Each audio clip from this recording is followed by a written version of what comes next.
Hello दोस्तों, कैसे आप सब लोग। मैं अभिषेक फ्रॉम प्रोग्रामिंग वर्ल्ड। तो फ्रेंड्स, आज अपन एग्जैक्ट डिफरेंशियल इक्वेशन का केस 4 डिस्कस करने वाले हैं। ठीक है, केस 4 क्या बोलता है ये पूरा समझेंगे और इस पे बेस्ड क्वेश्चंस भी करेंगे। ठीक है, मेरी बात याद रखिएगा, मैंने केस 1, केस 2 और केस 3 बहुत अच्छे से समझा दिया है। अच्छा, मैं M2 की पूरी प्लेलिस्ट चला रहा हूँ। कभी आपको M2 के पूरे लेक्चर्स देखना है तो आप प्लीज प्लेलिस्ट पे जाइएगा, आपको M2 के सारे लेक्चर्स मिल जाएंगे। आया समझ में? चलिए, तो without wasting of time start करते हैं केस 4 के बारे में। तो मैं यहाँ पर एग्जैक्ट डिफरेंशियल इक्वेशन का केस 4 डिस्कस करने वाला हूँ आपसे। केस 4, अब केस 4 क्या बोलता है, मेरी बात सुनिएगा। अच्छा, ये केस 4 कब लगेगा? जब आपके पास कोई इक्वेशन दी हो और वो इक्वेशन किस फॉर्म में होगी? M D X plus N D Y के फॉर्म में होगी। आपके पास कभी कोई equation M D X plus N D Y के फॉर्म में होती है, ठीक है, और उसका del M upon del Y equal नहीं होता है del N upon del X के। मैं वापिस बोल रहा हूँ, कभी कोई equation M D X plus N D Y की फॉर्म में होती है और del M upon del Y equal नहीं होता है del N upon del X के, तो वहां पर ध्यान देना कि वहां पर कौन, देखो यानी कि देखो कभी कोई equation M D X plus N D Y की फॉर्म में होती है यानी कि वहां पर एग्जैक्ट डिफरेंशियल इक्वेशन का कॉन्सेप्ट लगता है। कभी कोई equation M D X plus N D Y की फॉर्म में होती है तो वहां पर एग्जैक्ट डिफरेंशियल इक्वेशन का कॉन्सेप्ट लगता है। ठीक है, मेरी बात ध्यान से रखना, लेकिन कभी del M upon del Y equal नहीं होता है del N upon del X के, तो वो एग्जैक्ट डिफरेंशियल इक्वेशन नहीं होती है। ठीक है, कभी वो एग्जैक्ट डिफरेंशियल इक्वेशन नहीं होती है तो उसको एग्जैक्ट बनाना पड़ता है। ठीक है, मेरी बात सुना, यहाँ पर कभी M D X plus N D Y की फॉर्म में कोई इक्वेशन होती है तो वहां एग्जैक्ट डिफरेंशियल इक्वेशन का कॉन्सेप्ट लगता है। बट कोई equation M del M upon del Y, उसका del M upon del Y equal नहीं होता है del N upon del X के, तो वो इक्वेशन एग्जैक्ट नहीं होती।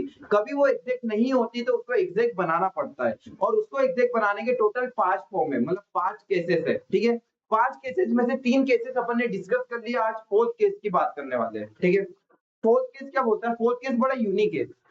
फोर्थ केस के साथ बड़ा यूनिक है।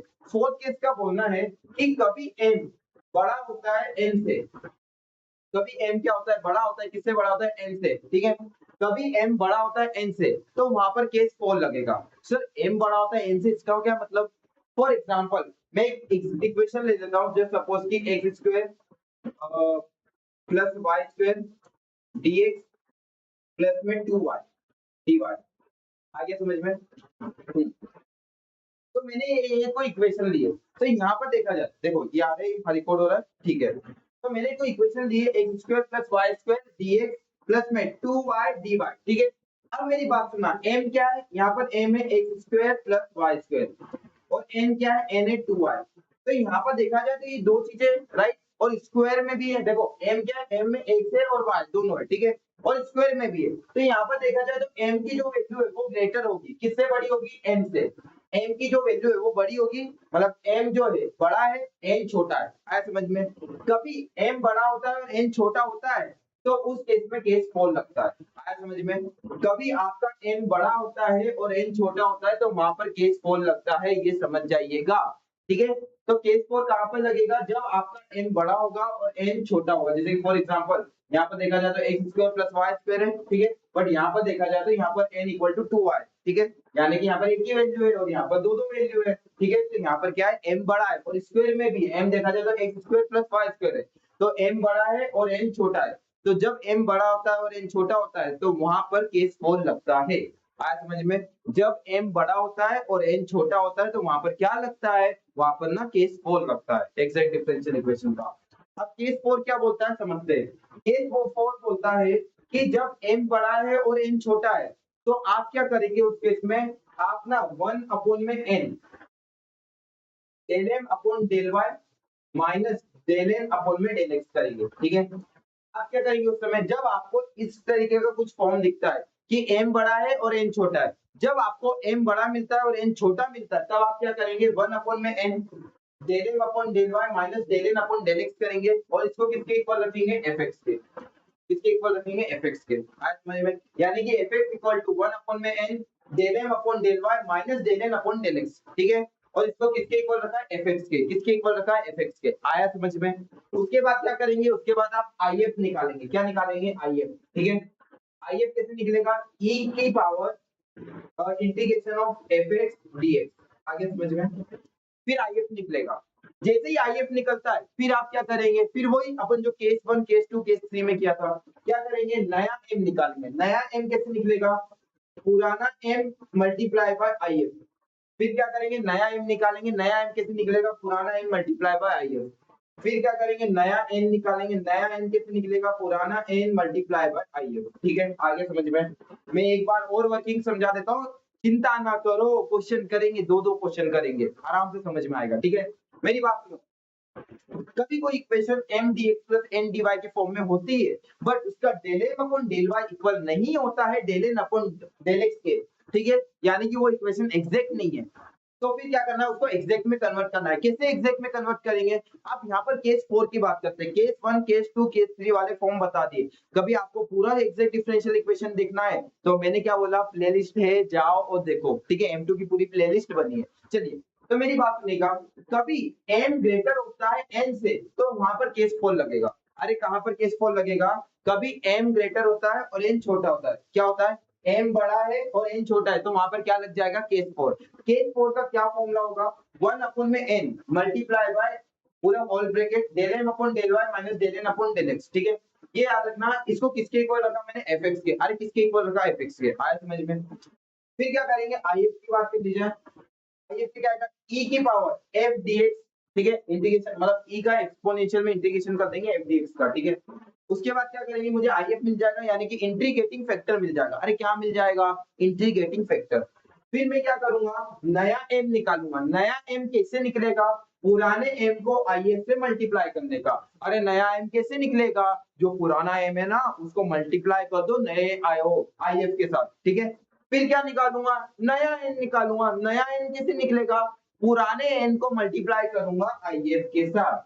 फिर वापिस से del m upon del y check करूंगा, इक्वल हो रहा है क्या del n upon del x के। सर थोड़ा थोड़ा समझ में आ, अरे चल क्वेश्चन करते हैं। चलो, तो यहाँ जाता हूँ, रिकॉर्ड हो रहा है अच्छे से। ठीक है, फॉर एग्जांपल ये इक्वेशन है, इस इक्वेशन को देखा जाए तो इसको मैं थोड़ा सॉल्व करता हूँ। इसको इसको थोड़ा सॉल्व करते हैं। ठीक है, तो इसको मैं ऐसा लिख लेता हूँ, X square plus Y square dx फिर प्लस में minus 2xy dy equal to 0। ये इक्वेशन कुछ इस फॉर्म में दिख रही है। कभी इस इक्वेशन को कंपेयर करो, कंपेयर। कभी इस इक्वेशन को कंपेयर किया जाए तो ये m dx plus n dy के फॉर्म में ये इक्वेशन दिख रही है। जहां पर m की बात की जाए तो ये मेरा m बन गया और ये मेरा n बन गया। आया समझ में। तो इसको देखते हैं, मैंने बोल दिया वेयर m इक्वल टू में x square plus Y square और n इक्वल टू में माइनस 2xy। आगे समझ में, ये चीज क्लियर है सभी को। चलिए गुड। अब मैं क्या करता हूँ, इसको इक्वेशन 1 नाम दे देता हूँ और इसको इक्वेशन 2 नाम दे देता हूँ। रिकॉर्ड हो रहा है अच्छे से, गुड। इसको इक्वेशन 1 नाम दिया, इसको इक्वेशन 2 नाम दिया। अब क्या करूंगा, मैं del m upon del y निकालूंगा, यानी कि इक्वेशन 1 को y की रिस्पेक्ट में पार्शियली डिफरेंशिएट करूंगा। इक्वेशन 1 को y की रिस्पेक्ट में पार्शियली डिफरेंशिएट करूंगा। ठीक है, चलिए करके देखते हैं। मैंने बोल दिया डिफरेंशिएट इक्वेशन 1 और पार्शियली लिख देता हूँ, partially differentiate equation 1 with respect to y। y की रिस्पेक्ट में पार्शियली डिफरेंशिएट करो इक्वेशन 1 को। ठीक है, तो मैंने क्या दिया, del m upon del y equal to में del m del x square upon में del y प्लस में del y स्क्वायर अपॉन में del y। आगे समझ में। चलिए यहाँ आ जाते हैं। फिर मैंने क्या दिया, del m अपॉन में del y इक्वल टू में ये क्या हो गया, ये पूरा 0 हो गया। देखो x का डिफरेंशिएशन y के रिस्पेक्ट में 0 ही होगा, राइट। 0 प्लस ये क्या हो गया। अब देखो ये यहाँ पर कौन सा फॉर्मूला लगा है, y की पावर n वाला। y की पावर n का फॉर्मूला क्या होता है, n बाय n माइनस 1। ठीक है, अरे यार डिफरेंशिएशन सीखो क्या, चलिए करते हैं। तो मैंने क्या हो गया, यहाँ पर क्या हो जाएगा 2y 2 माइनस 1, यानी कि del m upon del y जो आ रहा है वो क्या आ रहा है, 2y आ रहा है, 2y। तो del m upon del y क्या आया, 2y आया। आया कि नहीं आया समझ में। अब क्या करते हैं, देखो del m upon del y आ गया। कभी ये इक्वेशन एग्जैक्ट होगी तो del n upon del x equal आना चाहिए, मतलब del n upon del x, यानी कि इस इक्वेशन को जब x के रिस्पेक्ट में डिफरेंशिएट करूंगा तो वो भी 2y आना चाहिए। तो मैं बोल पाऊंगा नहीं, del m upon del y equal है del n upon del x के, यानी कि ये इक्वेशन कैसी है, ये इक्वेशन एग्जैक्ट है। लेकिन कभी ऐसा नहीं होता है तो उसको एग्जैक्ट बनाना पड़ेगा। तो फिर उसके फॉर्म चेक करेंगे कि यहाँ पर कौन सा केस लगता है। अरे आया कि नहीं आया समझ में, चलिए करके देखते हैं। तो मेरी बात सुनिए, अब मैं क्या करता हूँ, इक्वेशन 2 को पार्शियली डिफरेंशिएट करता हूँ लेकिन x के रिस्पेक्ट में। मैं बोल देता हूँ partially differentiate equation 2 with respect to x, ठीक है। चलिए x के रिस्पेक्ट में डिफरेंशिएट करते हैं, तो यहाँ पर आ गया डेल n अपॉन में डेल x इक्वल टू में माइनस 2y, क्योंकि देखो कभी x के रिस्पेक्ट में डिफरेंशिएट कर रहे तो बाकी सब तो कांस्टेंट हो गए, तो माइनस 2y को मैं अलग कर देता हूँ, मैं लेता हूँ डेल x अपॉन में डेल x, ठीक है। तो यहाँ पर देखा जाए तो यहाँ पर क्या आ रहा है, डेल n अपॉन में डेल x की जो वैल्यू आ रही है वो क्या आ रही है माइनस 2y, क्योंकि और x का डिफरेंशिएशन x के रिस्पेक्ट में 1 होता है, तो यहाँ 1 आ गया। तो डेल n अपॉन में डेल x क्या आ रहा है, डेल n अपॉन में डेल x आ रहा है माइनस 2y, क्या आ रहा है माइनस 2y, ठीक है। अब यहाँ देखा जाए तो del m upon del y क्या आ रहा है प्लस 2y आ रहा है, लेकिन del n upon del x क्या आ रहा है माइनस 2y आ रहा है। इसका मतलब ये इक्वेशन एग्जैक्ट नहीं है, क्योंकि यहाँ देखा जाए तो del m upon del x और del y not equal to del m upon del y not equal to del n upon del x, ठीक है। इसका मतलब this equation are not exact, this equation are not exact, ये equation exact तो नहीं है, but यहाँ पर देखा जाए तो m क्या है मेरा x square plus y square है और n क्या है माइनस 2xy, तो m क्या है m बड़ा है और n छोटा है, क्योंकि x square plus y square बड़ा होता है किसके कंपेयर में माइनस 2xy के कंपेयर में, x square plus Y square बड़ा होता है किसके कंपेयर में माइनस 2xy के कंपेयर में। तो यहाँ पर देखा जाए तो m बड़ा है और n छोटा है, तो मैं यहाँ लिख देता हूँ but m greater than n, तो यहाँ पर क्या है m बड़ा है और n छोटा है, तो यहाँ पर क्या लग जाएगा,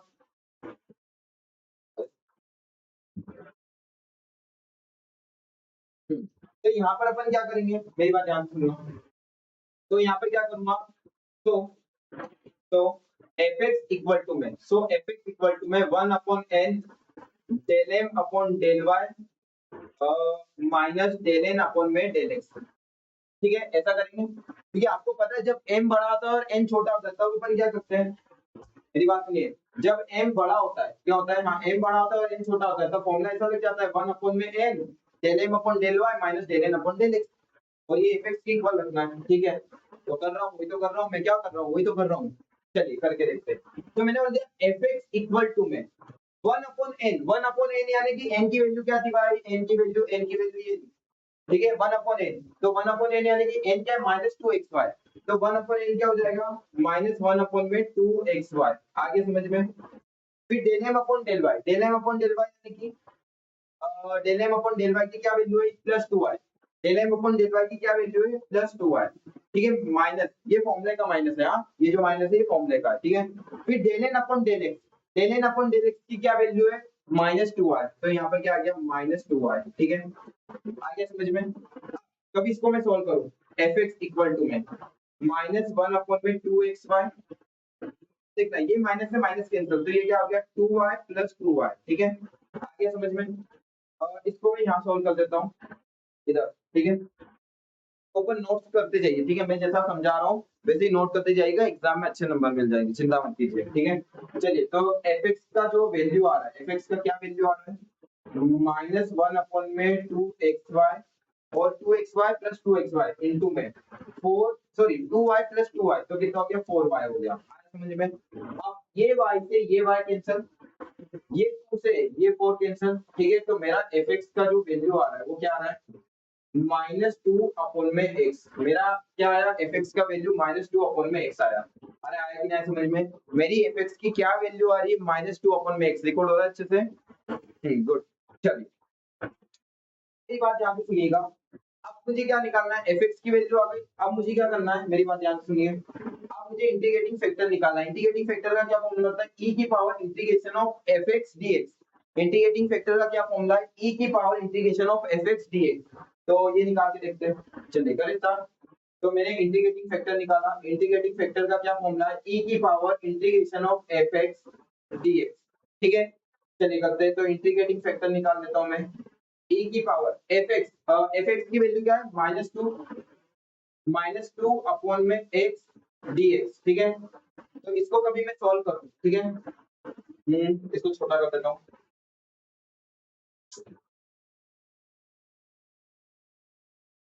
चलिए कभी इसको मैं सॉल्व करूं तो इंटीग्रेटिंग जो फैक्टर आएगा है ना, ई देखो माइनस टू को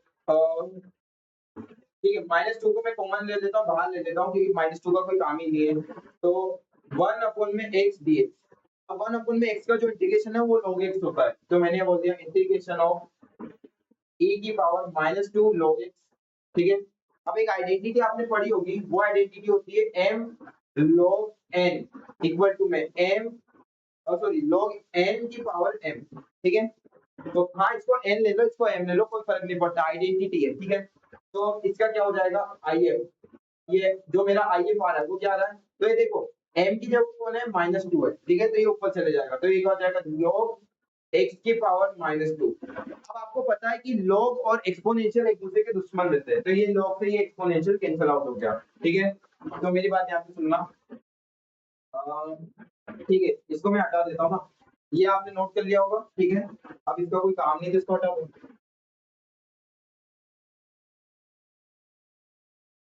चलिए मेरी बात ध्यान से सुनना, तो मेरा जो IF आ रहा है वो IF क्या आ रहा है, x की पावर -2 है ना, x की पावर -2 है तो डिनोमिनेटर में जाके x की पावर क्या हो जाएगी +2 हो जाएगी, क्या हो गया 1 अपन में x की पावर +2, आगे समझ में।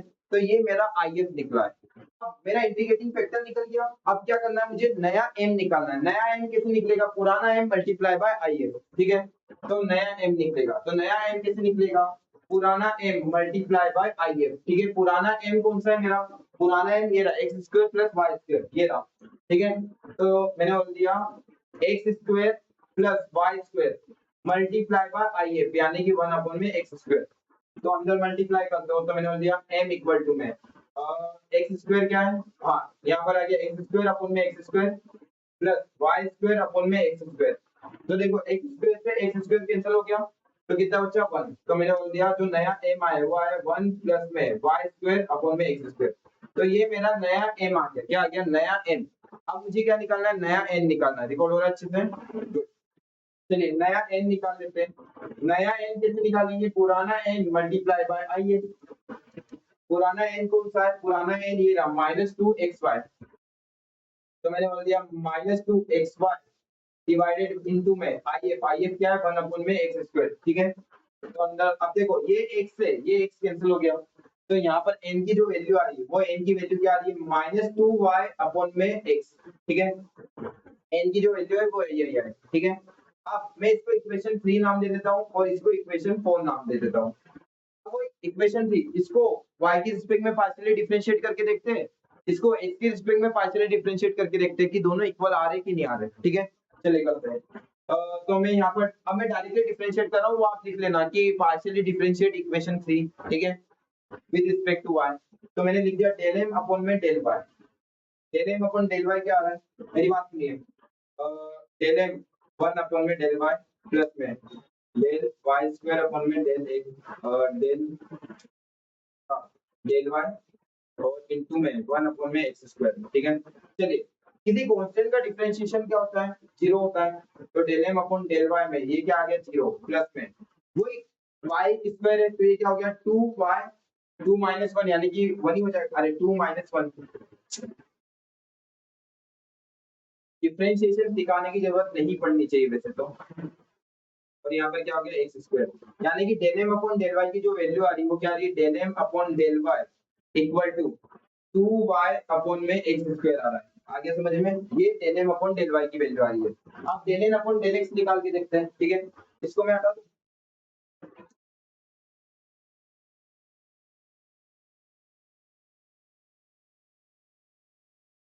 चलिए चलिए अभी ये तो काम का नहीं, तो अब क्या करता हूँ n को x की रिस्पेक्ट में पार्शियली डिफरेंशिएट करके देखता हूँ, यानी कि इक्वेशन 4 को मैं पार्शियली डिफरेंशिएट करके देखूंगा, ठीक है, और x की रिस्पेक्ट में। तो मैं क्या करता हूँ del n अपॉन में del x निकालता हूँ, ठीक है, क्या आएगा माइनस, अच्छा देखो -2 अपॉन सॉरी -2y, ये क्या हो गया del x और 1 अपॉन में x, ठीक है। 1 अपॉन में x का जो डिफरेंशिएशन है x की रिस्पेक्ट में वो -1 अपॉन में x स्क्वायर होता है। 1 अपॉन में x का डिफरेंशिएशन x की रिस्पेक्ट में -1 अपॉन में x स्क्वायर होता है, तो यहाँ पर जो del n upon del x की वैल्यू आ रही है वो क्या आ रही है -2y मल्टीप्लाई बाय हाँ ठीक है -1 अपॉन में एक्स स्क्वायर। तो ये क्या हो गया माइनस से माइनस कैंसिल। तो del N upon del x की जो वैल्यू आई है वो क्या आई है माइनस सॉरी +2y अपॉन में एक्स स्क्वायर। अब del N upon del y की वैल्यू क्या आई थी +2y अपॉन में x square. Del N upon del x की क्या वैल्यू आई है +2y अपॉन में एक्स स्क्वायर। यानी कि दोनों इक्वल आ गए, यानी कि दोनों क्या आ गए इक्वल आ गए। कभी दोनों इक्वल आ गए, रिकॉर्ड अच्छे से हो रहा है ठीक है। कभी दोनों इक्वल आ गए इसका मतलब क्या हुआ कि ये इक्वेशन ऑफ एग्जैक्ट बन चुकी है। ये इक्वेशन कैसी बन चुकी है एग्जैक्ट बन चुकी है। समझ में कभी ये इक्वेशन एग्जैक्ट बन गई है तो अपन क्या करेंगे अब वही डेल वो क्या निकालेंगे अपन integration of m dx plus integration of n dy करेंगे अब अपन। देखो कभी del m upon del y equal होता है del n upon del x के, यानी कि अब ये इक्वेशन एग्जैक्ट बन गई है। Now this equation is exact, now this equation is exact. ये इक्वेशन कैसी बन गई है एग्जैक्ट बन गई है। जब ये इक्वेशन एग्जैक्ट बन गई है तो अब अपन क्या करेंगे, चलिए अब अपन क्या करेंगे, अब अपन करेंगे m dx plus n dy equal to c निकालेंगे ठीक है। वहां पर m की बात की जाए तो नए m को लेंगे भाई है ना। हाँ यहाँ पर क्या करना है y एज ए कांस्टेंट लेना है, y को कैसे लेना है कांस्टेंट। और यहाँ पर n क्या होना चाहिए फ्री फ्रॉम x होना चाहिए, फ्री फ्रॉम x। आया समझ में, मतलब x से दूर होना चाहिए, जहां भी x है उसको लेना ही नहीं। अरे हाँ कि ना, सही तो बात है यार इनकी, जहाँ भी x मिल जाएगा उसको क्यों लेगा, उस गली जाना ही नहीं जहाँ x ना x रहती हो ठीक है, कभी नहीं जाना उस गली। चलिए ध्यान देते हैं, मेरी बात यहाँ पे सुनना, m की बात करता हूँ यहाँ पर y एज अ कांस्टेंट लेना है ठीक है। तो m में क्या है भाई, मेरा जो m आया वो क्या आया 1 प्लस में y स्क्वायर अपॉन में x स्क्वायर ठीक है, और ये dx प्लस n की बात की जाए n क्या होना चाहिए फ्री फ्रॉम x होना चाहिए। n क्या आया था, देखो यहाँ पर देखा जाए तो ये मेरा n है और यहाँ पर x है, तो यहाँ पर ये वाला नहीं लेंगे है ना, क्योंकि ये फ्री फ्रॉम x होना चाहिए। इसके बाद कुछ और है क्या, नहीं है, तो यहाँ पर n की जगह मैं 0 ले लूंगा, क्या ले लूंगा 0, क्योंकि ये वाली वैल्यू फ्री फ्रॉम x नहीं है। फ्री फ्रॉम x का क्या मतलब है कि पूरी इक्वेशन y के रिस्पेक्ट में होनी चाहिए, या फिर आपको सिर्फ y ढूंढना है ठीक है। कभी आपने मेरी एग्जैक्ट डिफरेंशियल इक्वेशन के लेक्चर 1 से नहीं, आप डायरेक्टली इधर आए तो आपसे रिक्वेस्ट है कि आप लेक्चर 1 से देखें ताकि आपको पूरा समझ में आए ठीक है। एग्जैक्ट डिफरेंशियल इक्वेशन का लेक्चर 1 से ठीक है। चलिए ठीक है करते हैं स्टार्ट। तो free from x dx equal to c ठीक है। चलिए करके देखते हैं, यहाँ आ जाता हूँ। अब देखिए x का डिफरेंशिएशन किसी कांस्टेंट की रिस्पेक्ट में, सॉरी x का इंटीग्रेशन, सॉरी 1 का इंटीग्रेशन किसी x की रिस्पेक्ट में, 1 का इंटीग्रेशन x की रिस्पेक्ट में x ही होगा ठीक है। तो मैंने यहाँ पर क्या ले लिया x plus y square upon में x स्क्वायर ठीक है। तो x का डिफरेंस इंटीग्रेशन करना है, y तो कांस्टेंट है, तो 1 अपॉन x का इंटीग्रेशन जो होता है ठीक है, क्या होगा, कभी इसको मैं ऊपर ले जाऊं तो ये क्या बन जाएगा x की पावर -2 dx ठीक है। तो इधर एक फॉर्मूला होता है, क्या होता है x की पावर n इक्वल टू में x की पावर n प्लस 1 अपॉन में n प्लस 1 ठीक है। तो ये क्या हो जाएगा x की पावर -2 प्लस 1 अपॉन में -2 प्लस 1 ठीक है। तो यहाँ पर क्या आ गया x की पावर -1 अपॉन में -1। तब इसको मैं सॉल्व करूँ तो क्या आ जाएगा -1 अपॉन में x आ जाएगा। तो यहाँ पर क्या आ रहा है -1 अपॉन में x, तो ये क्या हो गया y स्क्वायर अपॉन में x आ रहा है ठीक है, प्लस 0 का इंटीग्रेशन 0 ही होगा ठीक है, इक्वल टू c।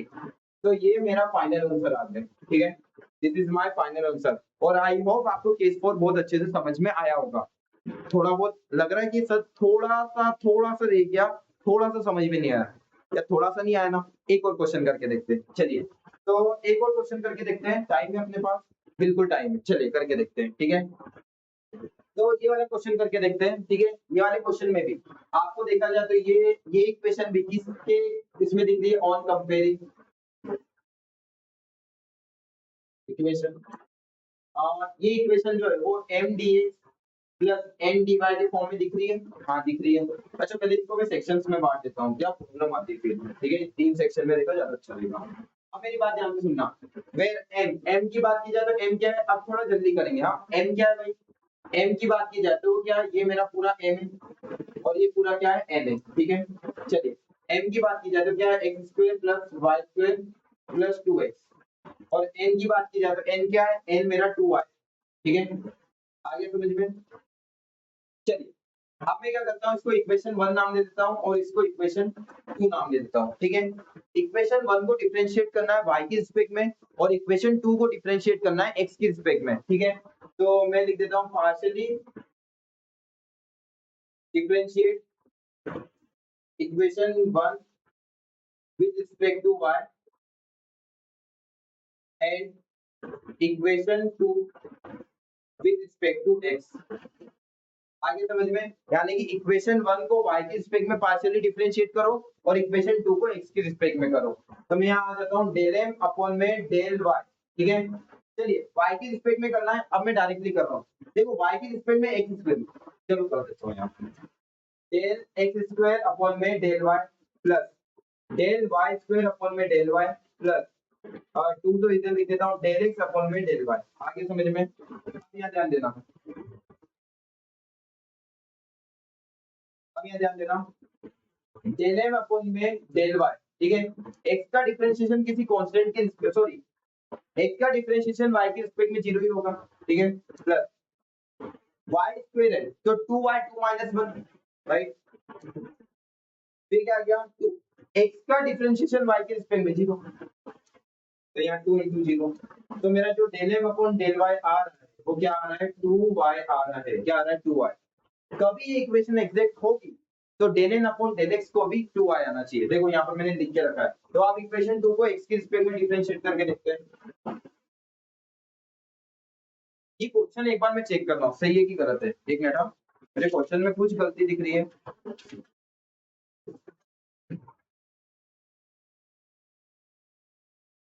ये क्वेश्चन सही है, कोई गलत नहीं है, चलिए ठीक है। अब इक्वेशन 2 को मैं y की रिस्पेक्ट में डिफरेंशिएट, सॉरी x की रिस्पेक्ट में डिफरेंशिएट करके देखता हूं। तो del n upon del x equal to में 2 डेल y अपॉन में डेल x। तो y का डिफरेंशिएशन क्या है x की रिस्पेक्ट में, तो डेल n अपॉन में डेल x इक्वल टू में 2 into 0। भाई y का डिफरेंशिएशन x की रिस्पेक्ट में करोगे तो 0 ही आएगा ना, क्योंकि y तो कांस्टेंट हो गया x के लिए, ठीक है। तो यहाँ पर क्या है, del n upon del x क्या आ गया, 0 आ गया। तो अब देखा जाए तो ये लिख देता हूँ डेल m अपॉन में डेल y इक्वल नहीं है डेल n अपॉन में डेल x के। क्यों इक्वल नहीं है, क्योंकि देखो ना ये 2 आया है जबकि ये 0 आया, ठीक है। तो ये इक्वेशन का एग्जैक्ट नहीं है, this equation not exact. But यहाँ पर देखा जाए, यहाँ पर क्या देखा जाए तो m जो है m बड़ा है n के मुकाबले, क्योंकि m में क्या है x square plus y square plus 2x, but n की बात की जाए तो ये 2y। तो यहाँ पर देखा जाए तो m बड़ा है और n छोटा है, अरे हाँ की ना। तो यहाँ पर देखा जाए but m greater than n, ठीक है। सो सो अब तो फिर क्या करेंगे, अपना fx आएगा। fx किसके इक्वल है भाई, 1 अपॉन में n में डेल m अपॉन में डेल y माइनस में डेल n अपॉन में डेल x, ठीक है। आगे समझ में? चलिए fx निकालते हैं। 1 अपॉन n, 1 अपॉन n यानी कि n क्या है मेरा 2y, तो 1 upon 2y del m upon del y, del m upon del y क्या है 2y है, 2y minus del n upon del x ये क्या है 0 आया, तो 0, ठीक है। करते हैं fx 1 upon 2y multiply by 2y, ठीक है। तो देखो 2y से 2y कैंसिल, तो क्या बचा 1। तो मेरा जो fx आ रहा है वो क्या आ रहा है 1 आ रहा है, क्या आ रहा है 1 आ रहा है। आया समझ में?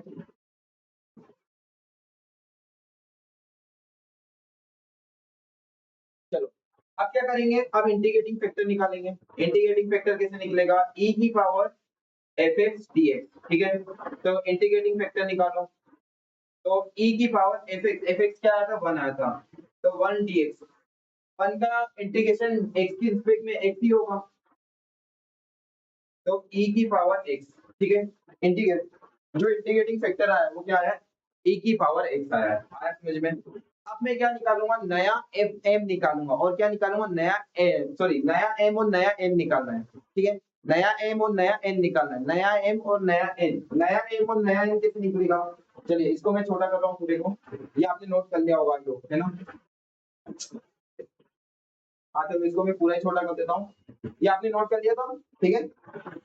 ये जो वीडियो थोड़ा सा रिवाइंड कीजिए और नोट कर लीजिए, ठीक है। अब मैं क्या करता हूँ, नया m और नया n निकालता हूँ। नया m कैसे निकलेगा, मेरी बात सुनना, नया m कैसे निकलेगा, पुराना m मल्टीप्लाई बाय if, ठीक है। इसके भी 3 सेक्शन कर देता हूँ मैं, ठीक है। अब पुराना m क्या है? पुराना m है मेरा x स्क्वायर, देखो ये रहा है ना, x square plus y square plus 2x into में if क्या आया? e की पावर x, ठीक है। तो मल्टीप्लाई कर दो, तो मेरा जो नया m आया है वो क्या आया है?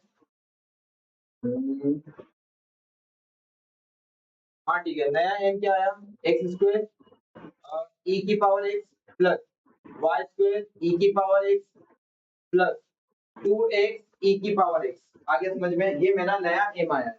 अब क्या करते हैं? नया n निकालते हैं। नया n कैसे निकलेगा? पुराना m मल्टीप्लाई बाय if, ठीक है। तो पुराना n क्या है? पुराना n है मेरा 2y, तो 2y मल्टीप्लाई बाय if क्या? e की पावर x। तो जो मेरा पुराना n आया है वो 2y e की पावर x आ गया, ठीक है। इसको इक्वेशन थर्ड नाम दे दो, इसको इक्वेशन फोर्थ नाम दे दो, ठीक है। अब आप इसे चेक करते हैं ये इक्वेशन एग्जैक्ट है कि नहीं। कितना टाइम हो गया? ठीक है, टाइम। चलिए मेरी बात सुनिएगा, मैं बोल देता हूँ partially differentiate equation 3 with respect to y and equation 4 with respect to x। मतलब इक्वेशन 3 को y के रिस्पेक्ट में पार्शियली डिफरेंशिएट करो और इक्वेशन 4 को x के रिस्पेक्ट में करो, ठीक है। चलिए करके देखते हैं। तो मैंने बोला डेल m अपॉन में डेल y कितना होता है? मेरी बात सुनिए, चलिए करके देखते हैं। तो ये क्या हो गया? डेल एक्स स्क्वायर e की पावर x अपॉन में डेल y प्लस e की power x del y square upon में डेल x प्लस डेल इधर 2 आ जाएगा, है ना, x e की पावर x अपॉन में डेल x, ठीक है। सॉरी डेल x क्यों आएगा भाई? डेल y है ना। क्या करते हो यार तुम लोग? चलिए तो मैंने क्या दिया? डेल y, ठीक है, और यहाँ भी क्या आ गया? डेल y, ठीक है। आया समझ में? ठीक है। तो डेल m अपॉन में डेल y की जो वैल्यू आ रही है वो क्या आ रही है? देखो x का डिफरेंशिएशन y के रिस्पेक्ट में 0 होता है, प्लस वही y स्क्वायर है तो ये क्या आ जाएगा? 2y। तो e की पावर x 2y 2 माइनस 1, ठीक है। और वही x का डिफरेंशिएशन y के रिस्पेक्ट में 0, तो जो आ रहा है डेल m अपॉन में डेल y वो क्या आ रहा है? 2y e की पावर x, ठीक है। ये आ गया del m upon del y। अब मुझे क्या करना है? Del n upon del x निकालना है। क्या निकालना है? Del n upon del x। तो चलो निकाल के देखते हैं। तो मैंने बोल दिया डेल n अपॉन में डेल x, ठीक है। क्या आ जाएगा भाई? 2y डेल e की पावर x अपॉन में डेल x। तो यहाँ पर देखा जाए तो e की पावर x का डिफरेंशिएशन e की पावर x होता है। तो डेल n अपॉन में डेल x देखा जाए तो 2y e की पावर x आ रहा है, ठीक है। अब देखा जाए तो del m upon del y equal है del n upon del x के। Del m upon del y किसके इक्वल आ रहा है? Del n upon del x के इक्वल आ रहा है। इसका मतलब दिस इक्वेशन इज एग्जैक्ट। अरे आपकी ना del m upon del y equal to del n upon में डेल x, यानी कि इक्वेशन क्या है? This equation is exact. This equation is exact. ये इक्वेशन क्या है? एग्जैक्ट है। सो अब क्या करेंगे? m dx, इसमें y से कांस्टेंट लेना है, प्लस में n dy जो फ्री फ्रॉम x होना चाहिए, ठीक है, इक्वल टू c। आ गया समझ में? अब m की बात की जाए, m क्या है भाई मेरा? m ये रहा पूरा, इसका इंटीग्रेशन करना है। चलिए इसका इंटीग्रेशन करते हैं, ठीक है।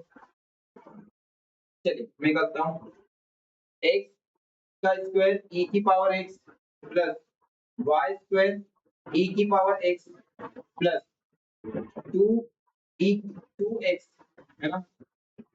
इसका इंटीग्रेशन में करवा देता हूँ आप लोगों को। थोड़ा सा आप लोगों को टफ पड़ेगा लेकिन थोड़ी से अपन लॉजिक समझ लेंगे तो इजी हो जाएगा, ठीक है। e की पावर x और ये हो गया dx, ठीक है। इसमें क्या लेना है? y एज अ कांस्टेंट, ठीक है। n की बात कर लेते हैं। n क्या है भाई मेरा? n है 2y e की पावर x। अब n क्या होना चाहिए? x से फ्री होना चाहिए, लेकिन यहाँ पर देखा जाए तो e की पावर x आ रहा है, तो n को क्या लूंगा मैं? 0 ही लूंगा, है ना। तो n क्या आ जाएगा भाई मेरा? n 0 आ जाएगा। तो इसको पूरे को यहाँ कर देता हूँ मैं, प्लस n क्या आ गया? 0 आ गया। 0 dy इक्वल टू c, क्योंकि फ्री फ्रॉम x, ठीक है। ये आया समझ में? चलिए अब इसको सॉल्व करना स्टार्ट करते हैं, ठीक है। मेरी बात सुनिए, अभी इसमें क्या दिख रहा है आपको, कॉमन दिख रहा है कुछ, e की पावर x कॉमन दिख रहा है, देखो e की पावर x यहाँ भी है, e की पावर x यहाँ भी है और e की पावर x यहाँ भी है। तो पहले मैं e की पावर x को कॉमन ले लेता हूँ, ठीक है। तो मैं यहाँ पर e की पावर x को कॉमन ले रहा हूँ, तो मैंने क्या किया यहाँ पर e की पावर x को कॉमन लिया, x square plus y square plus 2x और यहाँ पर क्या किया e की पावर x dx, ठीक है। प्लस अब देखो y का जीरो का इंटीग्रेशन तो जीरो ही होगा, ठीक है, तो इक्वल टू डायरेक्टली c लिख देता हूँ मैं। यहाँ पर देखा जाए तो यहाँ पर ना आइलेट फॉर्मूला, यानी कि देखो यहाँ पर मल्टीप्लाई रूल लग जाएगा, क्योंकि देखो यहाँ पर x के रिस्पेक्ट में दो फंक्शंस है मल्टीप्लाई में, देखो ये फंक्शन एक फंक्शन ये हो गया और ये फंक्शन एक दूसरा ये हो गया, ठीक है। तो अब कौन सा इसका फॉर्मूला मैं बता देता हूँ आपको, आइलेट रूल का फॉर्मूला होता है, वो फॉर्मूला मैं आपसे डिस्कस कर देता हूँ, ठीक है। मल्टीप्लाई रूल का क्या फॉर्मूला होता है, 1 और सेकेंड, ठीक है। तो मेरी बात सुनना, फर्स्ट को एज इट इज लिख दो, सेकेंड का क्या आ जाएगा इंटीग्रेशन, अरे आगे ना, फर्स्ट को एज इट इज लिख दिया और सेकेंड का क्या आ गया इंटीग्रेशन आ गया, माइनस फर्स्ट का डिफरेंशिएशन, ठीक है, फर्स्ट का डिफरेंशिएशन और सेकेंड का क्या आ जाएगा इंटीग्रेशन, ठीक है। और इस पूरे का फिर क्या आ जाएगा इंटीग्रेशन आ जाएगा, ठीक है। आ गया समझ में। अब प्रॉब्लम क्या आती है, प्रॉब्लम यही आती है कि कौन सा फर्स्ट फंक्शन है और कौन सा सेकंड फंक्शन है, ये पहचान नहीं पाते। प्रॉब्लम क्या आती है, प्रॉब्लम यही आती है कि कौन सा फर्स्ट फंक्शन है और कौन सा सेकंड फंक्शन है, ये पहचान नहीं पाते कि किसको अपन फर्स्ट फंक्शन ले और सेकंड फंक्शन किसको ले। तो यहाँ पर मैंने आप लोगों को आई लेट रूल बताया था, आई लेट, ठीक है। आई लेट का मतलब क्या होता है, आई का मतलब इनवर्स, एल का मतलब लॉगरिथम, ए का मतलब अलजेब्रा, ठीक है, और टी का मतलब ट्रिग्नोमेट्री और ई का मतलब एक्सपोनेंशियल, यानी कि आइलेट रूल के अकॉर्डिंग आपको फर्स्ट फंक्शन और सेकंड फंक्शन चूज करना है इंटीग्रेशन में। आइलेट रूल के अकॉर्डिंग आपको क्या करना है कि कौन सा फर्स्ट फंक्शन होगा, कौन सा सेकंड फंक्शन होगा, वो चूज करना है। फॉर एग्जांपल देखा जाए तो इनवर्स, ठीक है, इनवर्स कभी आपको इनवर्स कहीं पे दिखता है तो वो आपका पहला फंक्शन बन जाएगा। उसके बाद कभी इनवर्स नहीं है, उसके बाद देखा जाए तो लोग कहीं पे भी लोग वाले फंक्शन दिखते तो वो आपका फर्स्ट फंक्शन बन जाएगा। कभी लोग भी नहीं मिलता तो फिर एलजेब्रा आपका फर्स्ट फंक्शन मिल जाएगा। एलजेब्रा में नहीं बनता तो ट्रिग्नोमेट्रिक वाले फंक्शन आपके फर्स्ट बन जाएंगे। और सबसे लास्ट में एक्सपोनेंशियल फंक्शन होते हैं, एक्सपोनेंशियल यानी कि ई की पावर वाले। तो यहाँ पर देखा जाए तो यहाँ पर ना एक्सपोनेंशियल फंक्शन है और एक्सपोनेंशियल फंक्शन को मुझे क्या मानना है सेकंड फंक्शन, क्यों, क्योंकि यहाँ पर एल्जेब्रिक फंक्शन भी है। यहाँ पर देखो ये एल्जेब्रिक फंक्शन आ गया, ये एक्सपोनेंशियल फंक्शन आ गया, तो पहले कौन आया, पहले एल्जेब्रिक फंक्शन आया, तो एल्जेब्रिक फंक्शन को मैं क्या मानूंगा फर्स्ट। फिर कौन आया एक्सपोनेंशियल आया, तो एक्सपोनेंशियल को क्या मानूंगा मैं सेकंड। यानी कि पहले इसको मानूंगा मैं एल्जेब्रिक फंक्शन को फर्स्ट मान लूंगा और एक्सपोनेंशियल को सेकंड मान लूंगा, ठीक है। तो देखिए ये क्या बोलता है, फर्स्ट को एज इट इज लिख दो, फर्स्ट को एज इट इज लिख दो, यानी कि क्या हो गया x square plus Y square plus में 2x, ठीक है। सेकंड का इंटीग्रेशन यानी कि e की पावर x का इंटीग्रेशन हो गया माइनस, समझ में। फिर क्या करो, फर्स्ट का डिफरेंशिएशन कर लो, फर्स्ट का क्या कर लो, फर्स्ट का डिफरेंशिएशन करो, तो फर्स्ट का डिफरेंशिएशन करते हैं। फर्स्ट का डिफरेंशिएशन यानी कि e की पावर x का, नहीं सॉरी, इसका differentiation x square plus y square plus में 2x, तो इसका डिफरेंशिएशन हो गया, तो इधर आ जाएगा dy बाय dx, ठीक है। चलिए उसके बाद क्या आ गया यार, इसको सिस्टमैटिक लिखता हूँ, dy by dx of first का differentiation x square plus y square plus में 2x, ठीक है। अब मेरी बात सुनना ध्यान से, देखो ये x के रिस्पेक्ट में था इसलिए x के रिस्पेक्ट में डिफरेंशिएशन कर रहा हूँ, ये इंटीग्रेशन x के रिस्पेक्ट में था इसलिए x के रिस्पेक्ट में डिफरेंशिएशन कर रहा हूँ, ठीक है। फिर क्या जाएगा, फिर क्या आता है सेकंड का इंटीग्रेशन, तो सेकंड का इंटीग्रेशन कर दो भाई, सेकंड क्या है e की पावर x dx, फिर क्या जाएगा इस पूरे का इंटीग्रेशन इक्वल टू c, आगे समझ में, चलिए करके देखते हैं। तो ये एज इट इज आ गया x square plus y square plus में 2x, इसका क्या e की पावर x का इंटीग्रेशन e की पावर x ही होता है, तो यहाँ पर e की पावर x आ गया माइनस, स्क्वायर ब्रैकेट लगा देता हूं मैं ताकि अच्छा रहे। देखो अब मैं डायरेक्टली इसके अंदर डिफरेंशिएशन कर रहा हूं, x का डिफरेंशिएशन x स्क्वायर का डिफरेंशिएशन x के रिस्पेक्ट में 2x होता है, ठीक है, प्लस y का डिफरेंशिएशन जीरो ही होगा, x के रिस्पेक्ट में y का डिफरेंशिएशन क्या होता है जीरो, प्लस x का डिफरेंशिएशन x के रिस्पेक्ट में 1 होता है तो 2 into 1, ठीक है। ये मैंने अभी डायरेक्ट किया है, ठीक है, क्योंकि इतना टाइम नहीं था।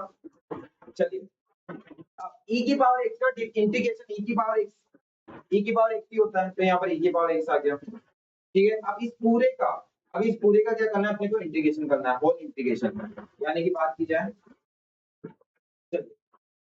x square plus Y square plus 2x multiply by e की पावर x माइनस में integration of,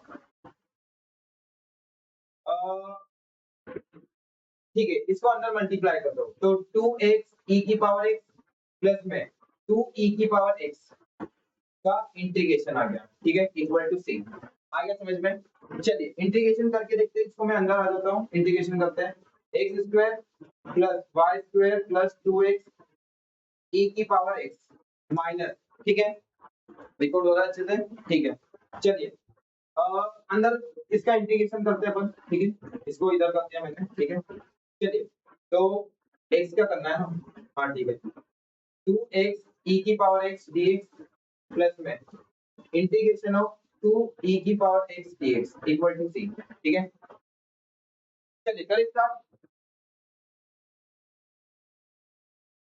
x square plus Y square plus में 2x e की पावर x माइनस में, चलिए अब यहाँ पर भी क्या लग रहा है, आइलेट रूल लग रहा है। देखो यहाँ पर भी x के रिस्पेक्ट में 2 फंक्शन है, तो यहाँ पर भी आइलेट रूल लगेगा, ठीक है। तो आइलेट रूल लगाते हैं। अब देखो एलजेब्रा पहला आता है, आइलेट रूल के अकॉर्डिंग एलजेब्रा पहला आता है और एक्सपोनेंशियल बाद में आता है, तो एलजेब्रिक फंक्शन को पहला मानेंगे और एक्सपोनेंशियल फंक्शन को सेकंड मानेंगे। तो यहाँ पर भी आइलेट रूल लगा देते हैं, तो भाई लगा देता हूँ मैं आइलेट रूल, ठीक है। मेरी बात सुनिएगा, पहला फंक्शन एज इट इज यानी कि 2x as it is, 2x as it is. Second का क्या आ जाएगा, सेकंड का इंटीग्रेशन यानी कि e की पावर x का इंटीग्रेशन माइनस, फिर क्या आ जाएगा, फर्स्ट का डिफरेंशिएशन यानी कि 2 dy by dx of x, ठीक है। उसके बाद क्या आ गया, सेकंड का इंटीग्रेशन dx, फिर होल इंटीग्रेशन, क्या आ गया, होल इंटीग्रेशन, ठीक है, प्लस में अब e की पावर x का इंटीग्रेशन e की पावर x ही होता है, तो यहाँ पर क्या आ गया, 2 e की power x equal to c, ठीक है। आ गया समझ में?